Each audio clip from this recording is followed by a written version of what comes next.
What's going on, everybody? Jhow here, and in this Diablo 3 Demon Hunter build, we're going to cover one of the best builds that revolves around the Marauder's 6-piece bonus. Now, a lot of stuff is going to look very familiar if you're used to the old school Marauder set, but there's been some key items that have been added, especially with Kanai's Cube, to make this extremely powerful and currently on the top of the leaderboards. So we'll cover the gear, the skills, and everything you need to know for this build to be able to push the higher greatest rifts possible that you can with the Marauders piece in patch 2.4 and season 5.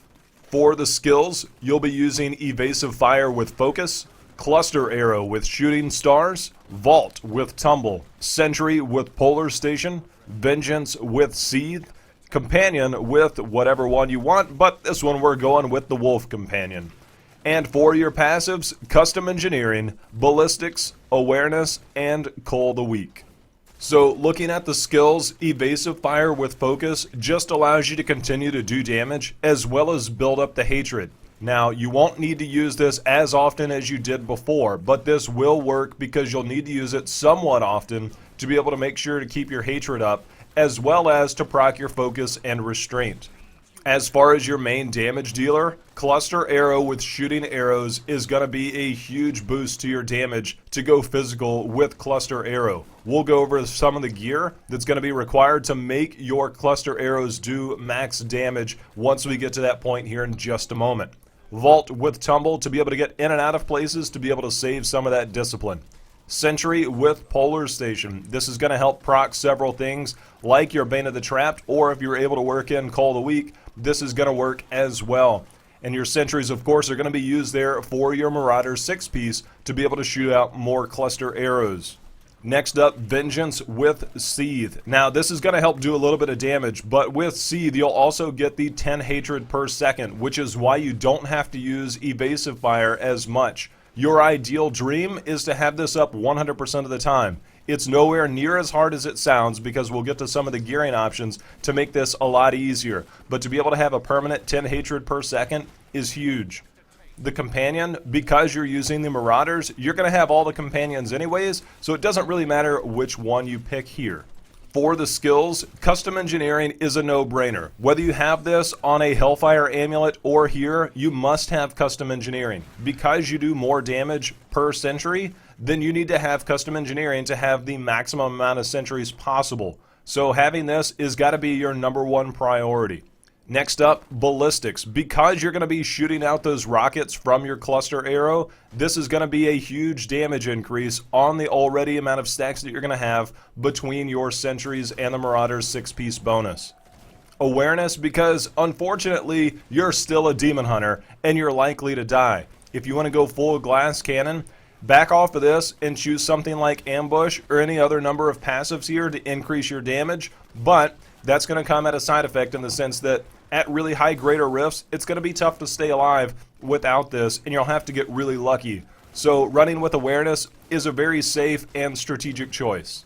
Last up, Cull the Weak. Increase the damage against slowed or chilled enemies. Since you're going to be doing that quite a bit, even with those sentries in there, you're going to need this because an extra 20% damage increase is huge, as well as using your Bane of the Trapped.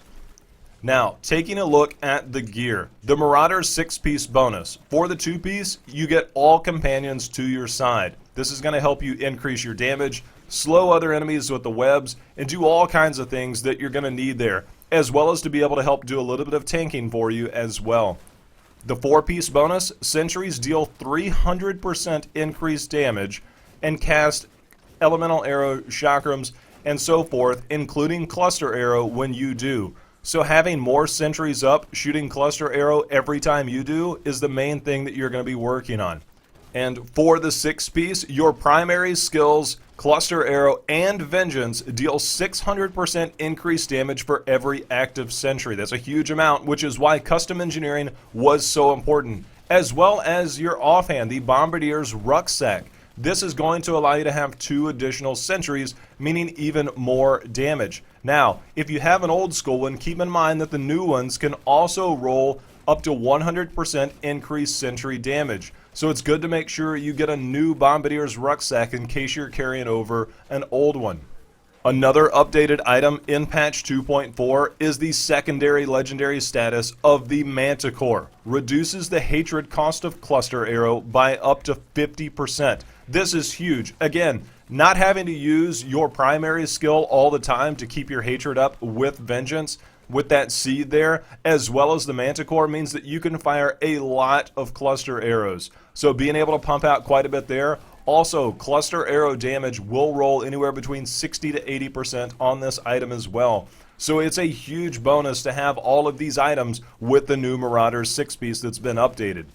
Another new item in patch 2.4 is the belt, Zoe's Secret. This says you take up to 9% less damage for every companion you have active. Since this 2-piece bonus of Marauders gives you every companion, this means that you have a nice damage mitigation coming in from this belt. So it's a no-brainer to make sure you have Zoe's Secret, especially if you're looking at doing high-grader rifts. For the bracers, you'll be looking at a pair of bracers that were introduced last patch with the Wraps of Clarity. Your hatred generators reduce your damage taken by up to 35% for 5 seconds. So having enough damage mitigation helps bring the Demon Hunter to a higher level than they could get to before between the belt and the bracers. So making sure and have that on there is great. Making sure to also have physical skill damage rolled onto your bracers is huge for this build as well.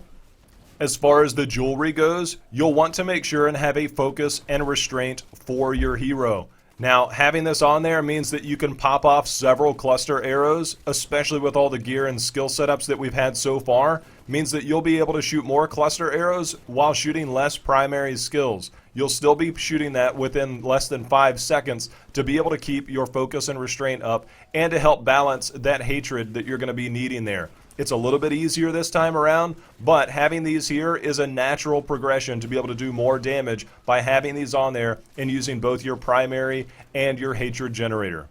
Now, for your amulet, it would be ideal if you could get something with either custom engineering, ambush, ballistics, awareness, or cold a week on it. If you're able to get one of those, then you can now work ambush into one of your passives for even more damage at higher greater rifts.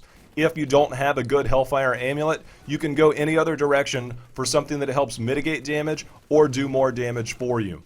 For Kanai's cube, you're going to be looking at items that are really going to help boost your toughness as well as your hatred generation, which helps out with your damage. The updated Dawn says it reduces the cooldown of Vengeance by 65%. This is what I alluded to when talking about the skills earlier. Having a 65% reduction on the cooldown there instantly means that you have to have a significantly less amount of cooldown reduction to have 100% uptime on that, which is roughly somewhere around 36 to 38%, depending on latency and other issues that you might run into.